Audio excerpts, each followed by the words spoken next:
Kaizen is alive and well. Hey guys, Omar here, and today I want to talk about an awesome feature that was added with firmware 2.0 for the Nikon ZF.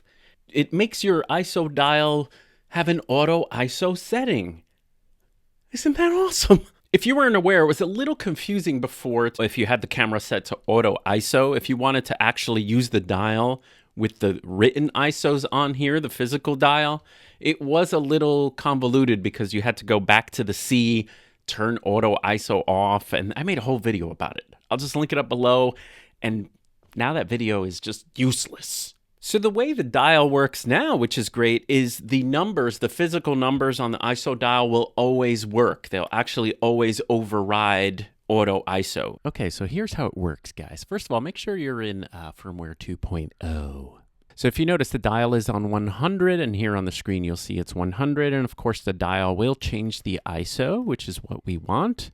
And now remember, C can be a bank to hold an ISO, your favorite ISO, or it can be auto ISO. So let's put it on C and see what it's on. Right now it's on just a regular old ISO there. So the camera will remember the last ISO you used on C. So right now, if I change it by using my physical controls, like I actually have ISO set to be my record button here. So I'm holding my record button and using the back dial.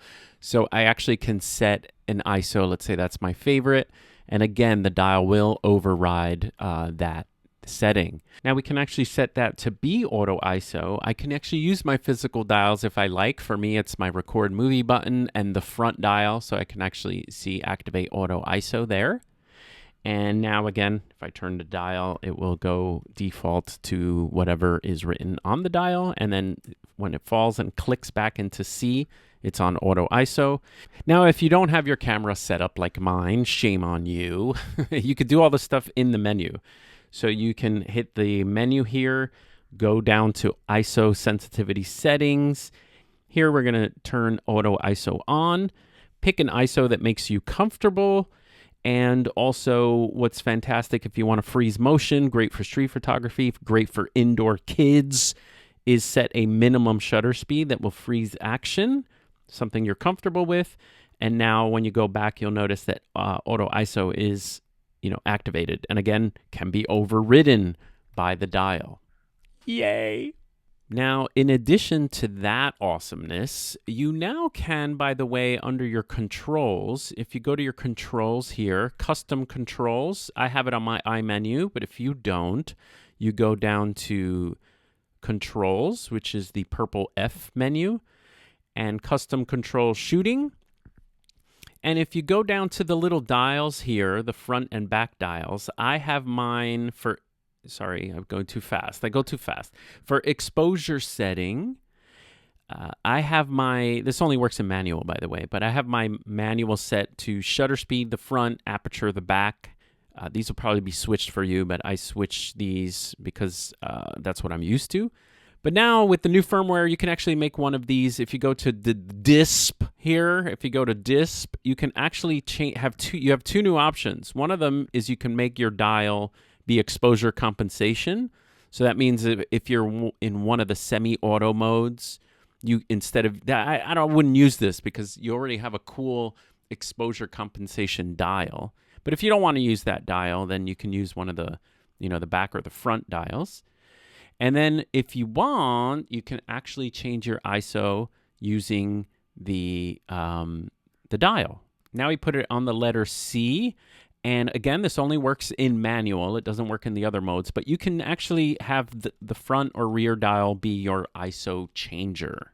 One other great feature that Nikon added with the firmware, bird detection.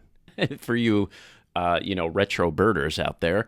And the other one, which is really exciting, is access to Nikon's imaging cloud, which allows you to send photos through the cloud. I don't know, they don't really go up, but they go to the cloud and are held by Nikon for free for 30 days. And you actually can automatically transfer them to your own, cloud like Google Drive or Adobe Lightroom. They open up right on your iPad, which is great. But also the cloud gives you access to Nikon's recipes, which is another exciting thing, especially on this camera. We've seen it on the Nikon Z52. We saw it introduced in the Nikon Z6 III, which is recording me right now. And this is the ability to add sort of recipes or film simulations. Now, this is, believe it or not, this is not new to Nikon. There has been a software where you can actually make your own recipe and then, load it with a card into your camera. I actually have one I really like, which is like the Pentax K20 or something. And but now you can actually create and use other people's recipes, which is very exciting. I will make another video on this, but I really would love to see more, emulations of actual films. That would be fantastic. Obviously there's copyright issues, but if we had, someone, you could rename them. It could be called like National Geographic Cover or something. That's also copyrighted. But anyway, like Kodachrome would be great, and some of the Fujifilm simulations. And they added a bunch of other features. You can check them out yourself. I'll leave the link below. But Auto ISO, a little easier to use now. All right, I'll see you guys next time.